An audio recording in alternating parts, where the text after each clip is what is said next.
喂 Pinky 啊，好啦，邊個最經常遲到？1、2、3。變咗我得一個唔夠喎，我覺得係兩個都有喎，兩個一齊喎。阿寶琪你最後先喎，即係打和 Super 定點咧？梗係唔係咯？咁為主打兩個和寶琪啊嘛，即係當係咁樣係嘛？阿寶琪你講下先啦。我哋同房喎。咪先，你同邊個同房啊？你講清楚啲得唔得？你唔好亂講嘢喎。我同肥仔同房。OK，即係你否認自己遲到啦？你覺得你自己冇遲？我哋一齊出門口，通常嗱，基本上咧，我成日都係等埋寶琪先出門口嘅，係，即係佢好姿整，佢搞好多嘢㗎要。都係噶。咁佢每朝都做一個腸胃操嘅都要，係啦，個腸胃都要運動下佢先再出嚟嘅。咁啊，朱怡姐覺得佢兩個都有，就係因為係啊，因為我每一次就係我最早坐響嗰個食早餐嘅台度等佢哋現身，係啊。咁大膽嘅咩佢哋？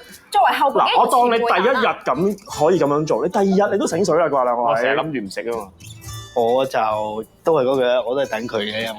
哦，算啦，你哋唔好搞變，我哋去下一題啦。係啦，朱怡姐都冇你咁好氣嘅呢個係。好啦，我想問下啦，咁多位入邊邊個啲普通話最普通咧？一致公認喎。咦，自己都認喎。唔該，以下嘅問題你用普通話回答啦。好啊，因為我的普通話呢就不是很好啦，咁香港人呢說的廣東話就是很好啦，即係普通話就很香港啦，對不對？對。我識你唔少呢啲人啦，根本就係用呢啲腔口去識台灣女仔，咪就係呢啲咯。係咯，根本就係成功。但係我哋拍嘢嗰陣時，好多人都聽唔明佢噏乜喎，即係睇唔明買民宿嘅朋友。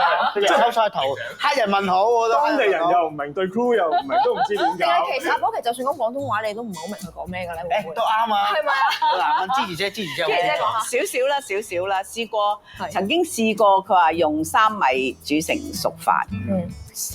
邊種三種米啊？咁定係三米啊？原來佢話係生米係煮嘅。好啊，我覺得三米真係唔知點吹啊！最勁嘅境界係咩啊？有一次叫佢讀報章，跟住咧嗱，咁我哋負荊請罪，正常你都知入邊嗰個係廉頗啊嘛。你知唔知佢讀咗咩啊？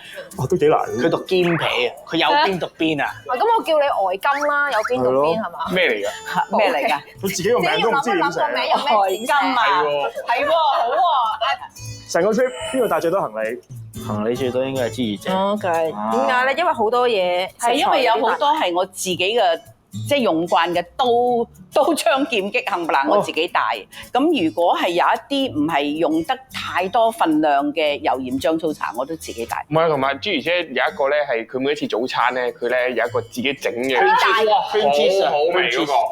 好啦，跟住又問下啦，三位覺得邊個把口最叻，最識氹人？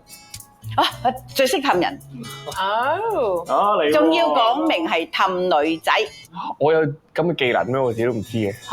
哇，扮嘢作狀已經係氹女係咯係啦，咯，扮失憶嗰啲係咪啊？會喺民宿嘅時候夜晚你自己數咗出去咁樣啦，你冇發現？唔係啊，我哋住鄉村嘅。鄉村都有靚女啊，村姑啊嘛。唔係啊，我試過撳附近的人㗎，得幾個人㗎咋？佢真係有做㗎，真係。我真係有咁做㗎，我唔會講大話㗎。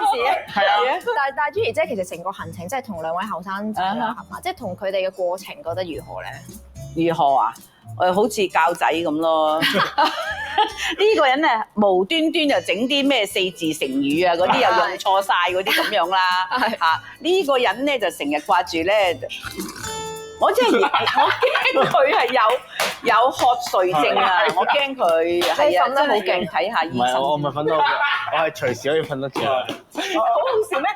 係咯，聽完你哋介紹，我發覺呢個節目咧，除咗係烹飪啦、旅遊之外，重點就係親子節目，睇下朱怡姐點樣教仔，係啦。所以大家真係要拭目以待我哋呢個節目，睇住朱怡姐帶住兩個同台灣民宿嘅朋友一齊 PK 煮好嘢食啦嚇！今日再次多謝晒三位，多捧場，多謝。